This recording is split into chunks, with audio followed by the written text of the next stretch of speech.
नमस्कार, जय हिंद, वंदे मातरम। मित्रों, आपका उज्ज्वल क्लासेज आरटीपी में स्वागत है, अभिनंदन है।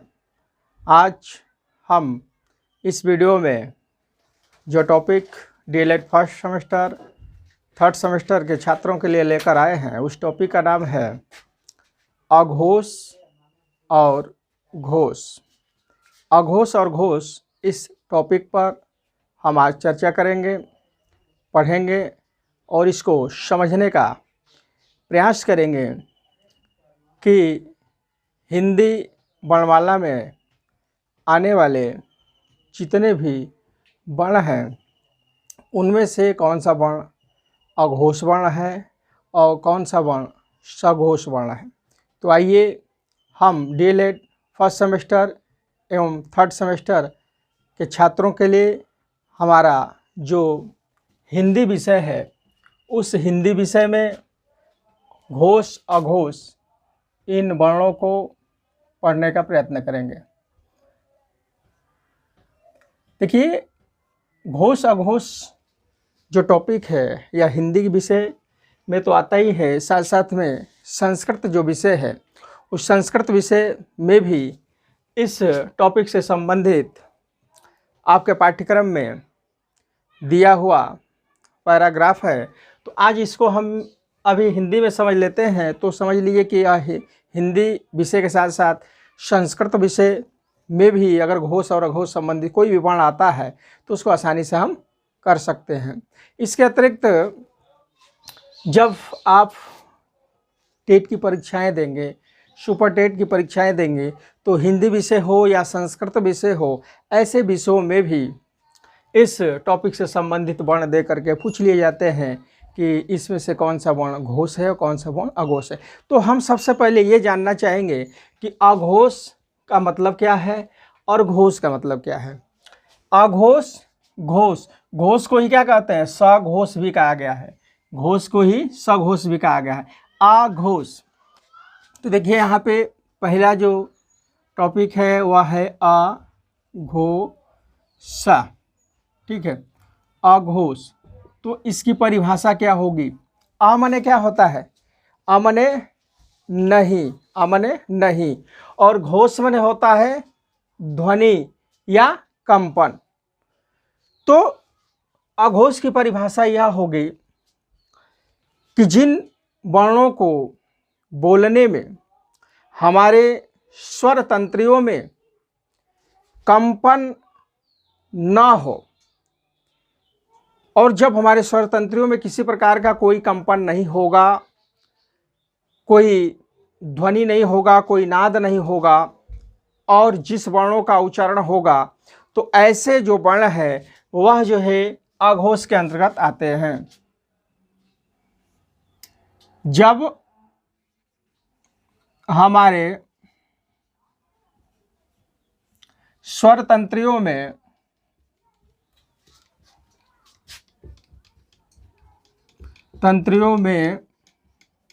अर्थात कोई भी जब हम वर्ण बोलते हैं, तो जब वर्ण बोलते हैं तो हमारा जो स्वर तंत्री होता है, तो जब इस स्वर तंत्री में अ माने क्या होता है, नहीं, जब हमारे स्वर तंत्रियों में कंपन या ध्वनि न हो,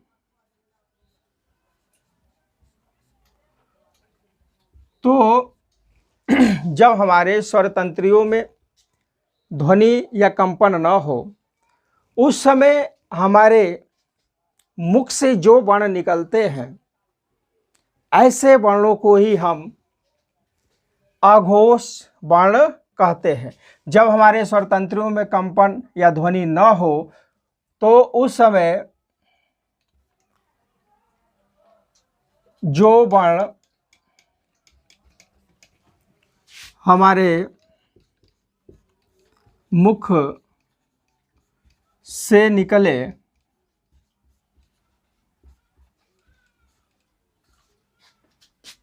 तो ऐसे वर्णों को ऐसे वर्णों को अघोष वर्ण कहते हैं। अघोष वर्ण, वर्ण माने अक्षर कहते हैं। ठीक है, अर्थात जब हम बोलते हैं और जब हम बोलेंगे और जब बोल करके भी आप अनुभव कर लीजिए, तो जितने भी वर्ण हैं, जब उन वर्णों को हम बोलते हैं और हमारे स्वरतंत्रियों में किसी प्रकार का कोई हलचल ना हो, कोई कंपन ना हो, तो वैसे वर्णों को हम क्या कहते हैं? अघोष कहते हैं। आ का मतलब नहीं, घोष का मतलब ध्वनि, अर्थात जिन वर्णों को बोलने में हमारे स्वरतंत्रियों में कोई ध्वनि ना हो, कंपन ना हो, तो ऐसे वर्णों को ही हम क्या कहेंगे? अघोष वर्ण कहते हैं। ठीक है, अब यहाँ पे आप देखेंगे कि खर लिखा हुआ है। खर का तात्पर्य क्या है? खर, तो खर क्या है? एक प्रत्याहार है, प्रत्याहार, अर्थात खर प्रत्याहार में आने वाले जितने भी वर्ण हैं वह सभी वर्ण अघोष वर्ण कहे जाते हैं। तो खर प्रत्याहार के बारे में भी आप लोगों को हम माहेश्वर सूत्र के आधार पर बताएंगे कि खर प्रत्याहार में कौन कौन से वर्ण आते हैं। तो आइए हम खर प्रत्याहार में आने वाले वर्णों को जानने का प्रयत्न करते हैं।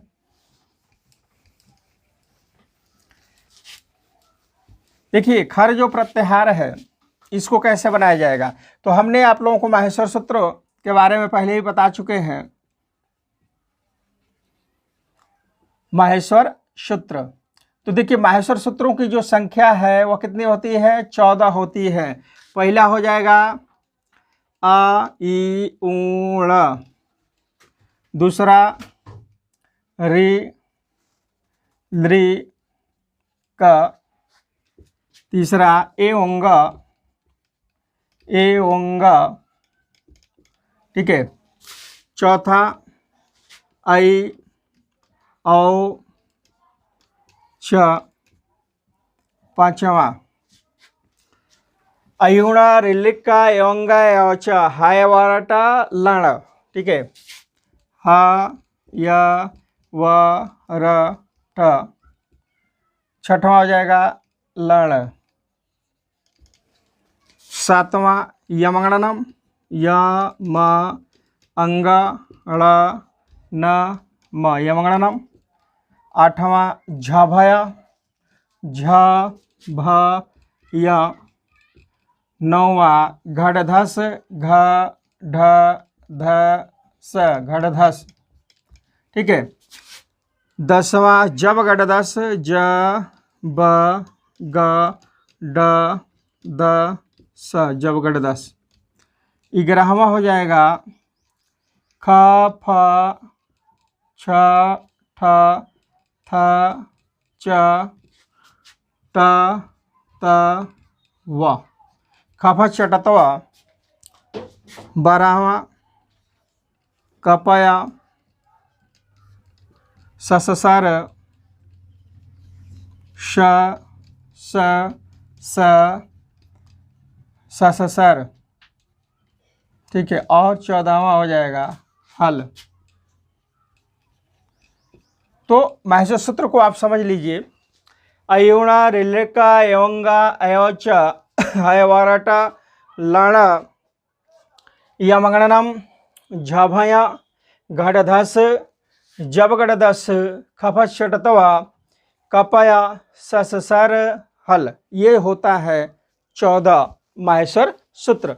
तो अब इस 14 माहेश्वर सूत्र में जो खर प्रत्याहार है, ठीक है, खर प्रत्याहार इस माध्यम से भी आपको हम बताना चाहेंगे, और बिल्कुल ही इसके बाद जो आपको टॉपिक बताएंगे बिल्कुल ही आसान तरीका बताएंगे, जिससे बिल्कुल ही आप इस माहेश्वर सूत्र को न जानते हुए भी आप जान जाएंगे कि कौन सा वर्ण अघोष है, कौन सा सघोष है। वीडियो के अंत तक आप लोग बने रहिए और आइए इसको हम समझते हैं। देखिए, खर प्रत्याहार, अब खर प्रत्याहार कहाँ से स्टार्ट हो रहा है? मैंने आप लोगों को पहले ही बताया था कि जब भी कोई प्रत्याहार बनाना हो तो इन माहेश्वर सूत्रों में से सर्वप्रथम हम ये देखेंगे कि कितने वर्ण हलंत लगे वर्ण हैं। तो हलंत लगे वर्ण आप देख ही रहे हैं कि प्रत्येक सूत्र के अंत में एक जो वर्ण है वो हलंत लगा हुआ वर्ण है, तो सारे हलंत लगे वर्णों को पहले ही आप निकाल दीजिए।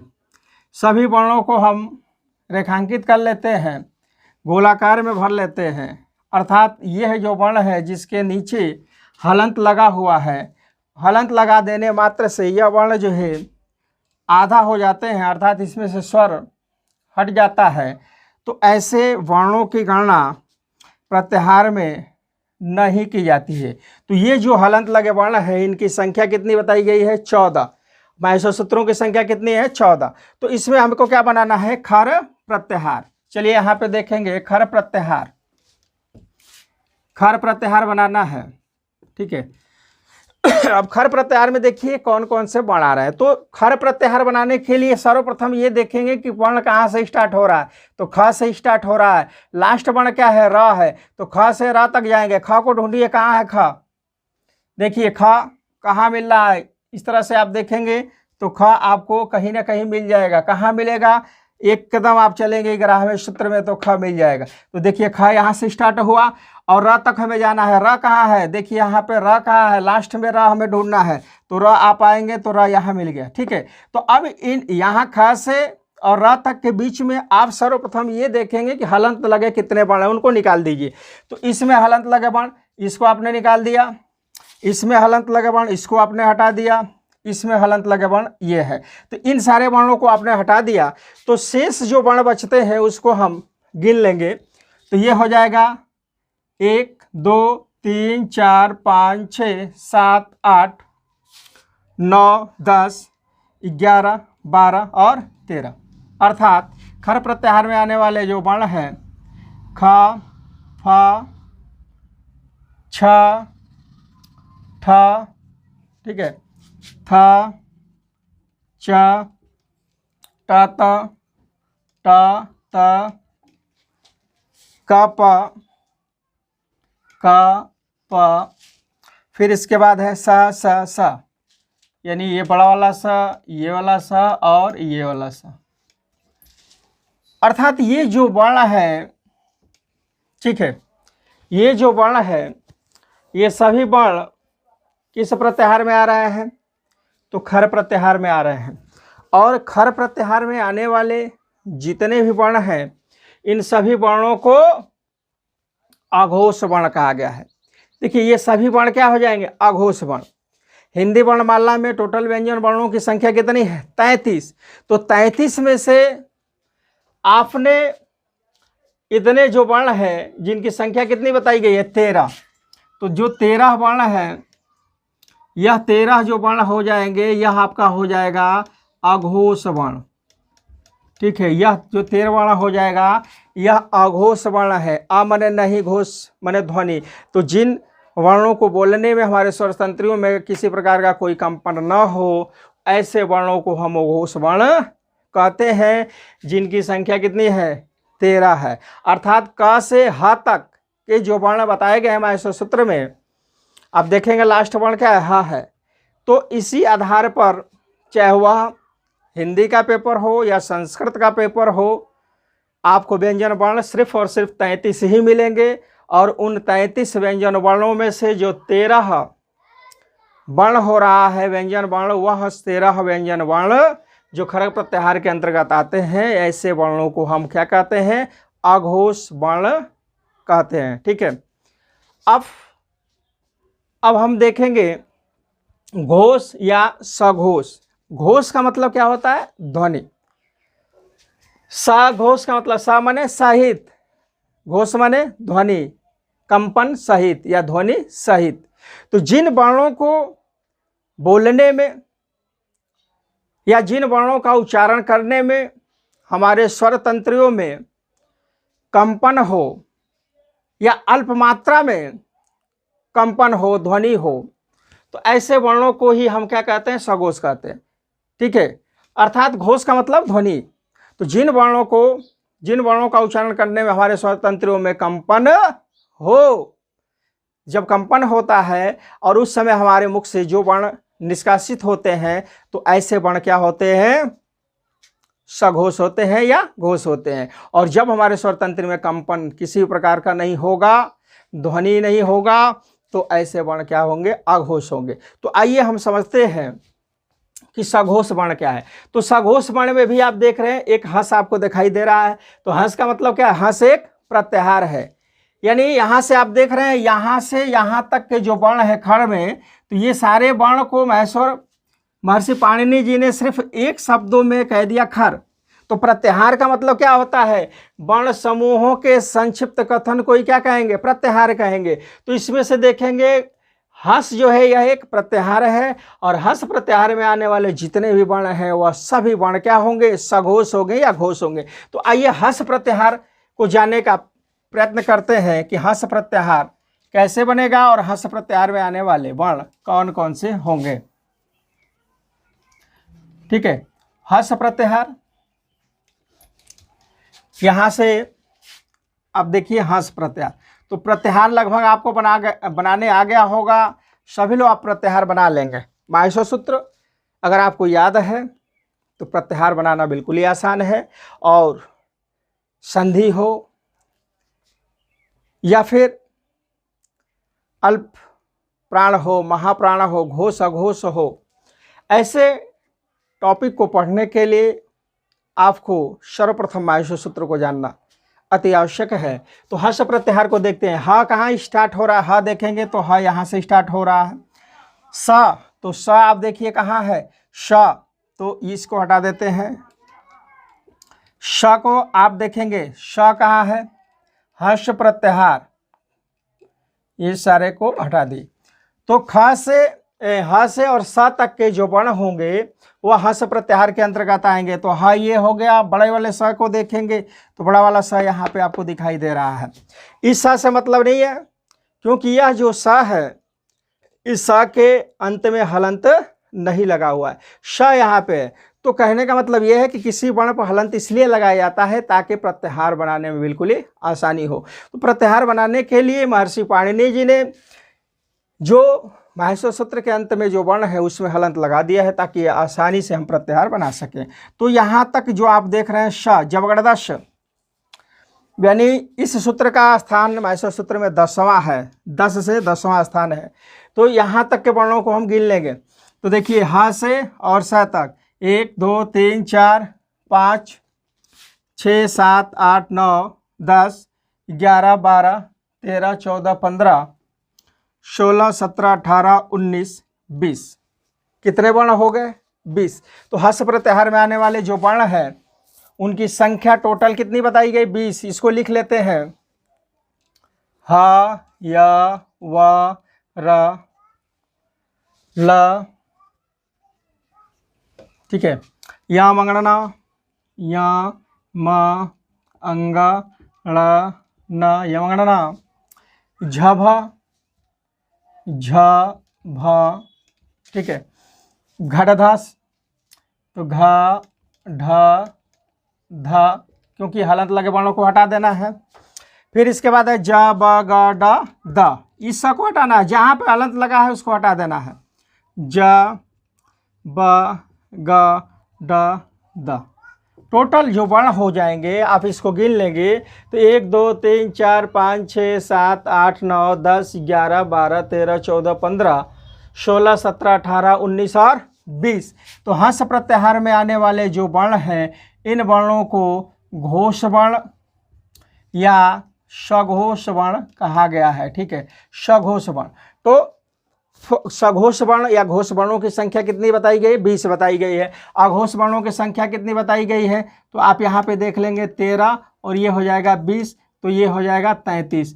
ठीक है, 33। तो जो ये 33 व्यंजन वर्ण है, जो हिंदी का पेपर हो या संस्कृत पेपर हो उसमें पूछा जाता है कि व्यंजन वर्णों की संख्या कितनी है, तो आप क से ह तक के ही वर्ण को लिखते हैं, 33 बताते हैं। तो 13 आपका क्या हो गए अघोष और 20 क्या हो गए सघोष। तो जिन वर्णों को बोलने में हमारे स्वर तंत्रियों में कंपन ना हो, ठीक है, तो उसे क्या कहेंगे अघोष, और जब वर्णों का उच्चारण करते हैं हमारे स्वर तंत्र में कंपन होता है तो ऐसे वर्णों को ही हम घोष वर्ण कहते हैं। तो आपको इस विधि से भी घोष अघोष समझ में आ गया होगा।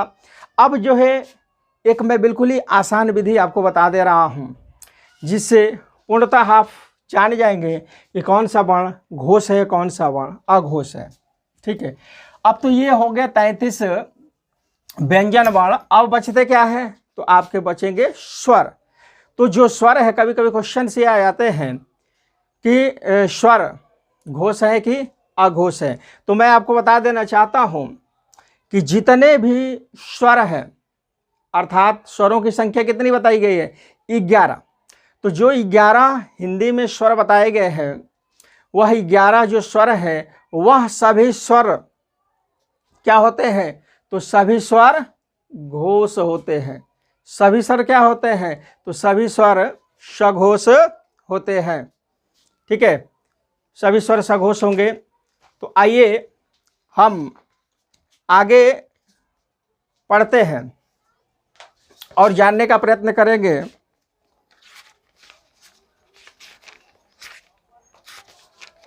कि कौन सा वर्ण सही है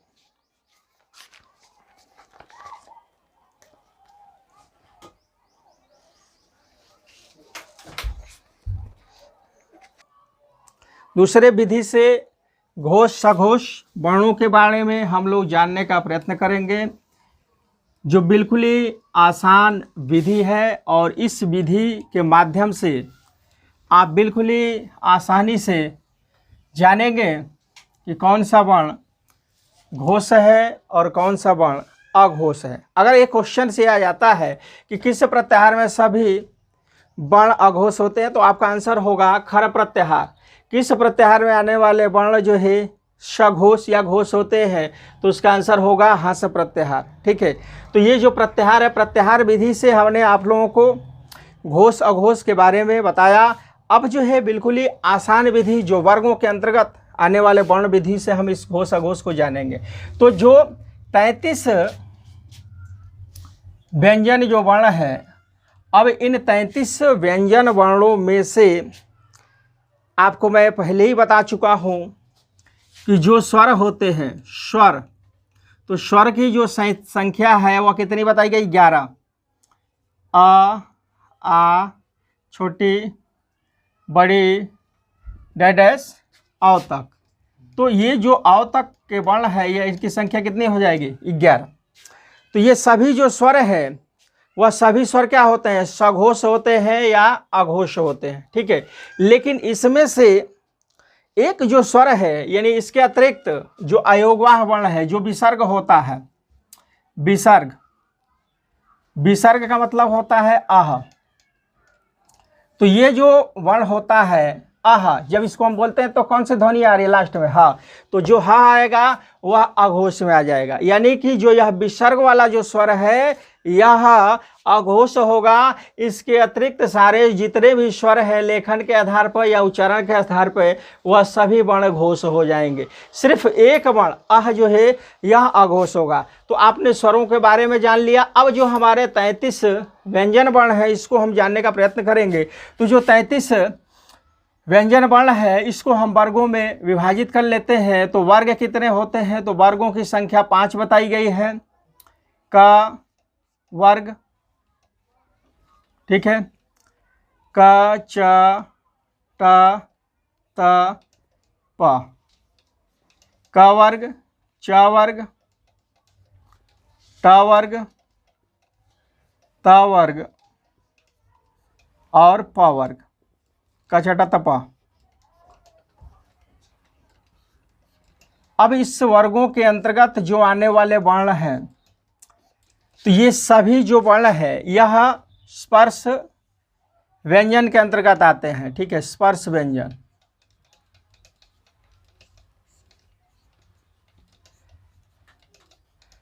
क्वेश्चन ये आता है कि स्पर्श व्यंजन वर्णों की संख्या कितनी है, तो आपका आंसर कितना हो जाएगा, 25। यानी क से म तक के जो वर्ण होंगे इसकी संख्या हो जाएगी 25, और ये सभी वर्ण स्पर्श व्यंजन कहे जाते हैं।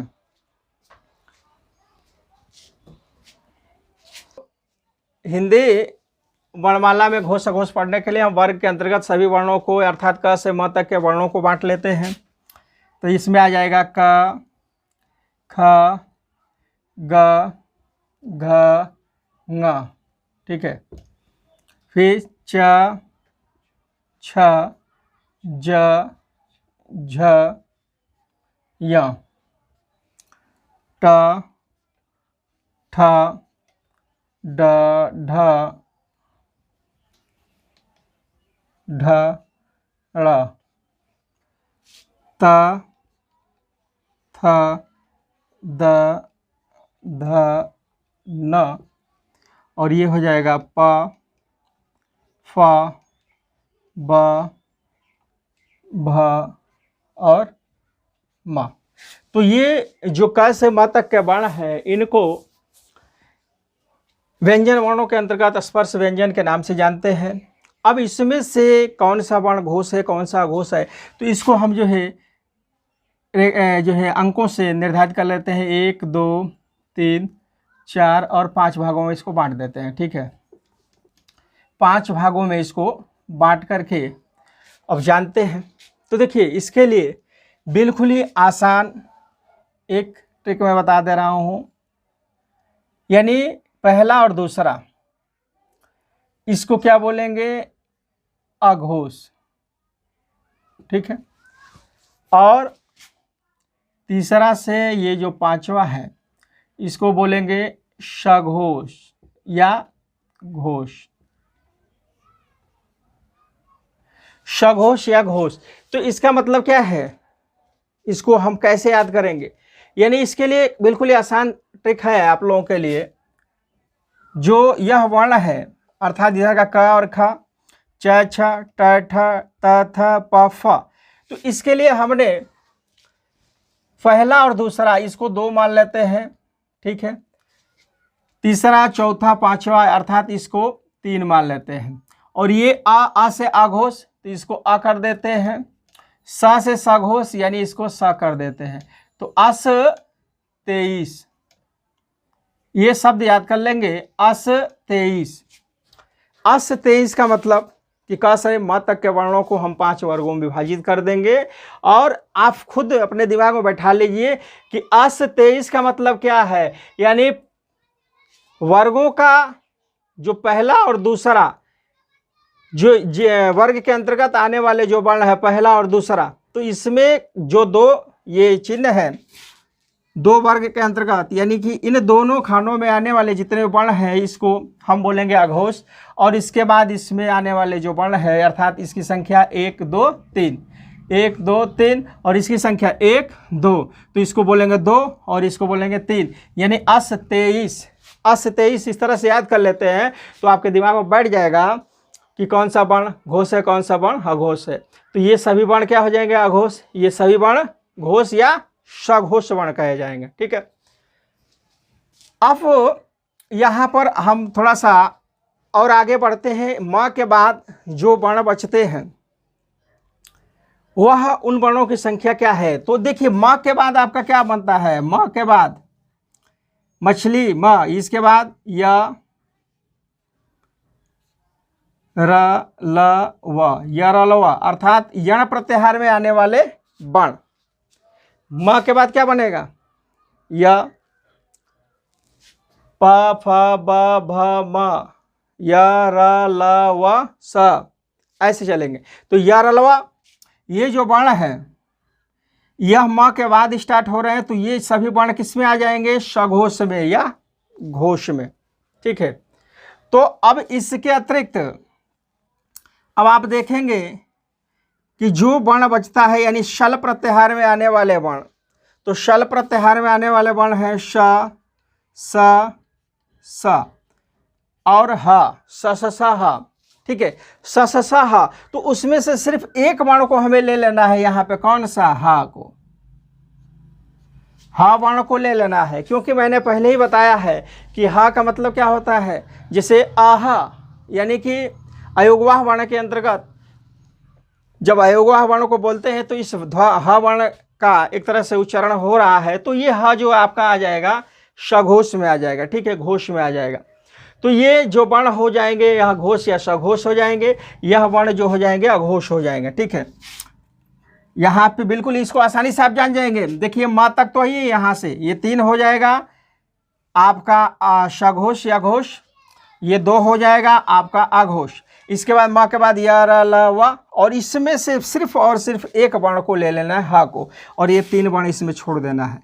तो ये जो संख्या हो जाएगी तो ये हो जाएगा 1 2 3 4 5 6 7 8 9 10 11 12 13।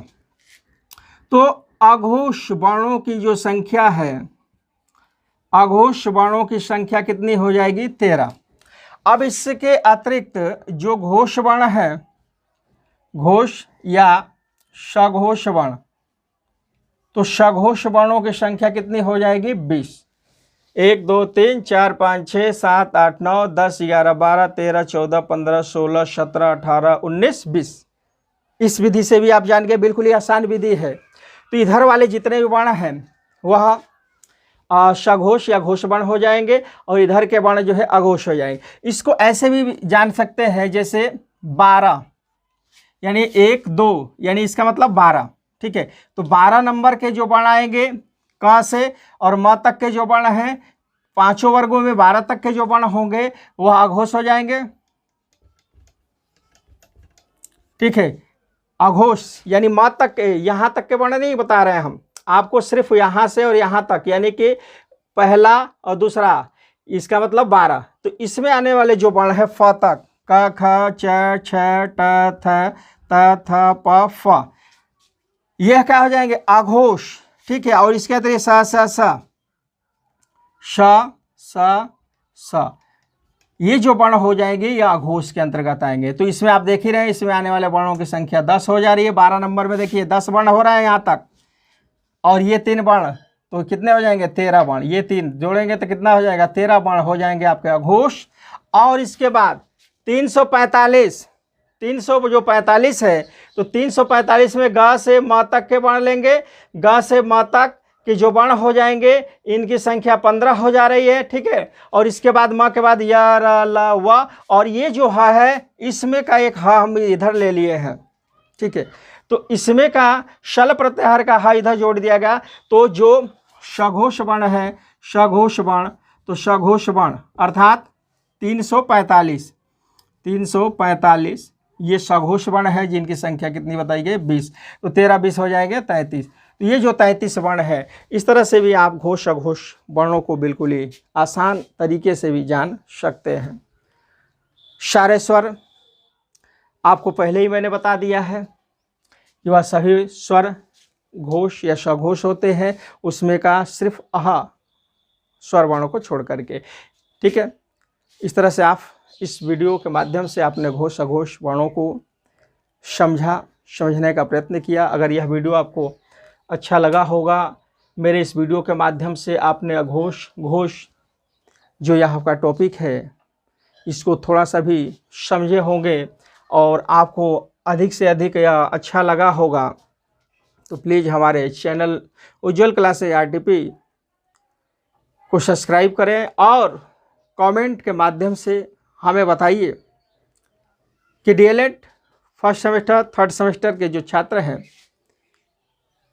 क्या पढ़ना चाहते हैं, हिंदी विषय या संस्कृत विषय, मैथ विषय या विज्ञान विषय संबंधित कोई भी आपका विषय है, उससे विषय संबंधित कुछ भी अगर आप पढ़ना चाहते हो तो कमेंट के माध्यम से हमें बताओ, तब जो है आपको वीडियो फिर हम जो है लेकर आप लोगों के सामने उपस्थित होंगे। अगर यह वीडियो आपको अच्छा लगा हुआ है तो प्लीज़ इस वीडियो को देखते ही आप हमारे चैनल को सब्सक्राइब कर दीजिए और कमेंट के माध्यम से हमें बताइए कि यह वीडियो आपको कैसा लगा। अगर यह वीडियो आपको अच्छा लगा होगा तो लाइक करिए, शेयर करिए और बेल आइकन को दबा करके और हमें इस कोरोना जैसी वैश्विक महामारी में हमारा जो शुल्क है, बस सब्सक्राइब है, इसको प्रदान करें, क्योंकि यह जो क्लासेज है बिल्कुल निःशुल्क है। इन्हीं सब आशा विश्वास के साथ हम आपको इस वीडियो को देखने के लिए धन्यवाद देते हैं और इसी के साथ मैं अपने वाणी को विराम देता हूँ। जय हिंद, जय भारत।